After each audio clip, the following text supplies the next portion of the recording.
ಉತ್ತರ ಪ್ರದೇಶದ ದಲಿತ ಯುವತಿಯ ಮೇಲೆ ನಡೆದ ಘಟನೆಯನ್ನ ಎಲ್ಲರೂ ಖಂಡಿಸಬೇಕಾಗಿದೆ. ಈ ನಿಟ್ಟಿನಲ್ಲಿ ಅನ್ಯಾಯವಾದ ಕುಟುಂಬಕ್ಕೆ ನ್ಯಾಯ ಸಿಗಬೇಕೆಂಬ ನಮ್ಮ ಹೋರಾಟ.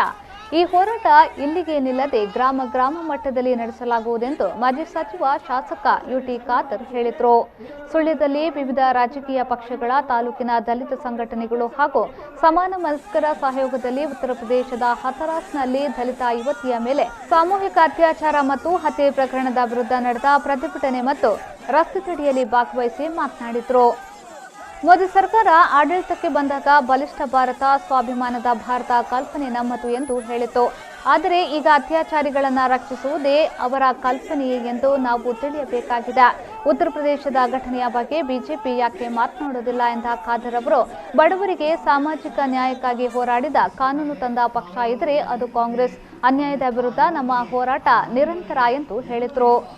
40 ಸ್ಥಾನದಲ್ಲಿದ್ದಂತ ಅಂಬಾನಿ ಮತ್ತು ಅದಾನಿ ಅವರು ವಿಶ್ವದಲ್ಲಿ 4ನೇ 5ನೇ 3ನೇ ಸ್ಥಾನಕ್ಕೆ ಬರಬೇಕಾದ್ರೆ ಅದು ಕೇಂದ್ರ ಸರ್ಕಾರದ ಬೆಂಬಲವಿಲ್ಲದೆ ಅವರು ಅಷ್ಟು ಶ್ರೀಮಂತರಾಗಲಿಕ್ಕೆ ಸಾಧ್ಯವಿಲ್ಲ ಅಂತ ನಾವು ಇವತ್ತು ಅರ್ಥ ಮಾಡಿಕೊಳ್ಬೇಕು.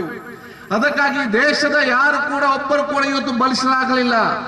ದೇಶ ಜನಸಾಮಾನ್ಯರಿಗೆ ಪ್ರಯೋಜನ ಆಗುವಂತ ಯಾವುದೇ ಒಂದು ಯೋಜನೆ ಕೂಡ ಈ ದೇಶದಲ್ಲಿ ಬರಲಿಲ್ಲ.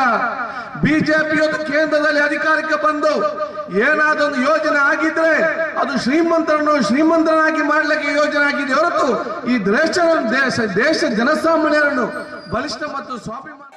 ಈ ಸಂದರ್ಭ ವಿಧಾನ ಪರಿಷತ್ ಸದಸ್ಯ ಹರೀಶ್ ಕುಮಾರ್, ಪುತ್ತೂರಿನ ಮಾಜಿ ಶಾಸಕಿ ಶಕುಂತಲಾ ಟಿ ಶೆಟ್ಟಿ, ಮಾಜಿ ಸಚಿವ ರಮಾನಾಥ್ ರೈ, ಜಿಲ್ಲಾ ಯುವ ಕಾಂಗ್ರೆಸ್ ಅಧ್ಯಕ್ಷ ಮಿಥುನ್ ರೈ, ಜೆಡಿಎಸ್ ರಾಜ್ಯ ಉಪಾಧ್ಯಕ್ಷ ಎಂಬಿಎಫ್ ಸದಾಶಿವ ಮೊದಲಾದವರು ಭಾಗವಹಿಸಿದ್ರು.